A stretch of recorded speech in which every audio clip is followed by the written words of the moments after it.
દેશી ચણાનો ઉપયોગ આપણે શાક બનાવવામાં અથવા તો રગડો કે પાણીપુરી બનાવવામાં કરતા હોઈએ છીએ, પણ આજે આપણે આ દેશી ચણાનો ઉપયોગ કરી અને એવી એક સરસ મજાની નવી રેસીપી બનાવીશું જે બનાવી લીધી તો શાકની પણ જરૂર નહીં પડે. વિડીયો તો તમને પસંદ આવશે જ, તો વિડીયોને લાઇક કરી ચેનલને સબસ્ક્રાઈબ જરૂરથી કરી નાખજો અને દરેક નવા વિડીયોના નોટિફિકેશન માટે બાજુમાં આપેલા બે લાઇકનને ઓલ પર કરી નાખજો. તો ચલો રેસીપીની શરૂઆત કરી દઈએ. અહીં મેં 1 વાટકી પલાળેલા ચણા લીધેલા છે. 2 દિવસ ફ્રીજમાં પડ્યા રહ્યા, મને ટાઈમ ન મળ્યો એટલે ચણા સહેજ ઉગી ગયા છે, પણ કંઈ વાંધો નહીં આવે. તો આ ચણા કાચા જ છે, ખાલી પલાળીને રાખ્યા છે. તમારે બપોરે રેસીપી બનાવી હોય તો આખી રાત તમારે ચણાને પલાળી દેવાના. તો આ પલાળેલા ચણાને આપણે એક મિક્સર જારમાં લઈ લઈએ. હવે આની અંદર આપણે અડધી વાટકી જેટલું દહીં નાખી દઈશું.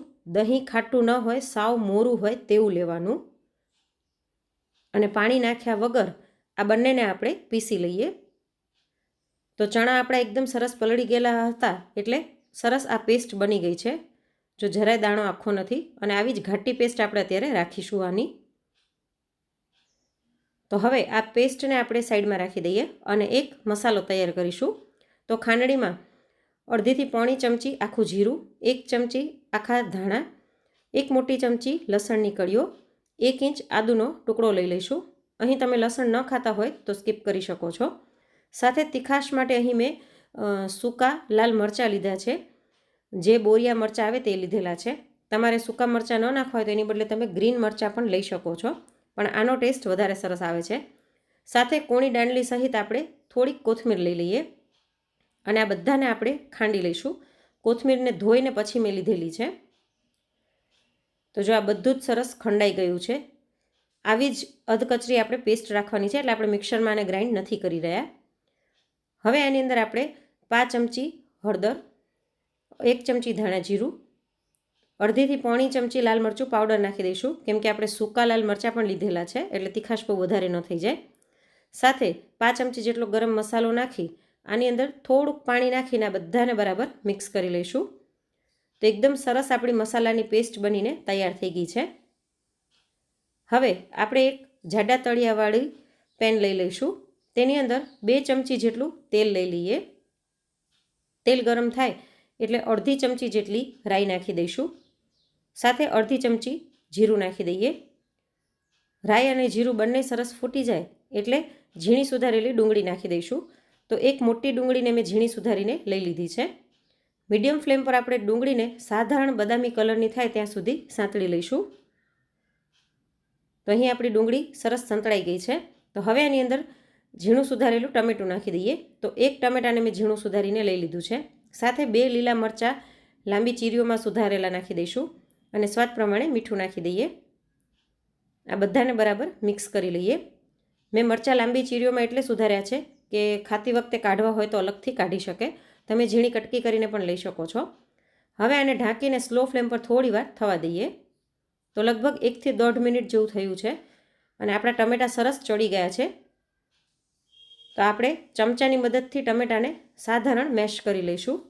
ફ્રેન્ડ્સ, તમે કયા શહેરમાંથી મારા વિડીયોઝ જોઈ રહ્યા છો તે કોમેન્ટ કરીને જરૂરથી જણાવજો. તમારા બધાના કોમેન્ટ્સ વાંચીને અમને ખૂબ જ આનંદ થતો હોય છે. હવે આપણે જે પેસ્ટ ખાંડીને રાખી હતી ખાંડણીમાં તે આની અંદર નાખી દઈશું અને મીડિયમ ફ્લેમ પર આ પેસ્ટને પણ આપણે થોડીક વાર માટે સાંતળી લઈશું, જેથી આની અંદર જે આપણે લસણ નાખ્યું હતું તેની કચાશ દૂર થઈ જાય. આ પેસ્ટ સંતળાશે એટલે એકદમ સરસ સુગંધ આવવા લાગશે. આની પહેલાં મેં તમારી સાથે દેશી ચણામાંથી અનેક અવનવી રેસીપીઓ શેર કરેલી છે, જે બધાની લિંક હું તમને નીચે ડિસ્ક્રિપ્શન બોક્સમાં આપી દઈશ. તો અહીં આપણી પેસ્ટ સરસ સંતળાઈ ગઈ છે 1 મિનિટ માટે.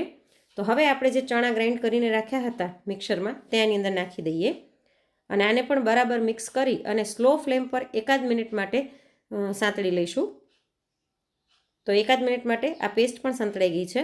હવે મિક્સર જારમાં જ 1 મોટો ગ્લાસ પાણી નાખી હલાવીને આની અંદર એડ કરી દઈશું અને આમાં પાણી નવશેકું લેવાનું, ઠંડુ પાણી માટલાનું નહીં લેવાનું. પાણી નાખ્યા પછી આપણે આને બરાબર મિક્સ કરી લઈશું.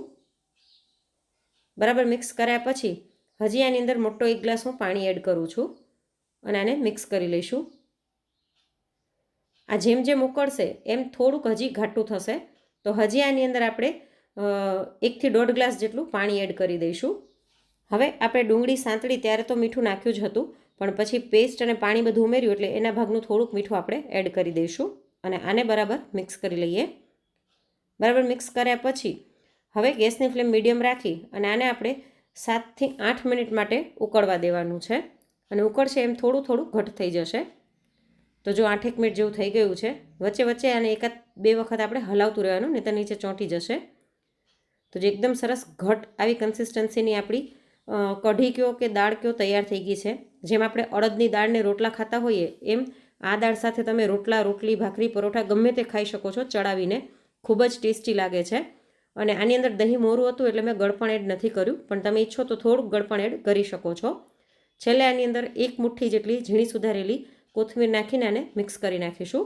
અને હવે આનો સ્વાદ બમણો કરવા માટે આપણે આની અંદર એક વઘાર નાખીશું. તો એના માટે મેં 2 મોટી ચમચી ઘીને ગરમ કરીને લઈ લીધું છે. તેની અંદર લાંબી સ્લાઇસમાં સુધારેલું આદું નાખી દઈશું 1 ચમચી જેટલું, 1 નાની ચમચી કસૂરી મેથી અને અડધી ચમચી કાશ્મીરી લાલ મરચું પાવડર નાખી બરાબર મિક્સ કરી અને આ વઘારને આની ઉપર રેડી દઈશું. આવી રીતે ઘીમાં કસૂરી મેથી અને આદું સંતળાવવાથી આનો ફ્લેવર ખૂબ જ સરસ આવે છે અને આનો સ્વાદ બમણો થઈ જાય છે. તો આ વઘારને આપણે સાધારણ મિક્સ કરી લઈએ અને ઉપરથી ફરીવાર ઝીણી સુધારેલી થોડી કોથમીર નાખી દઈશું.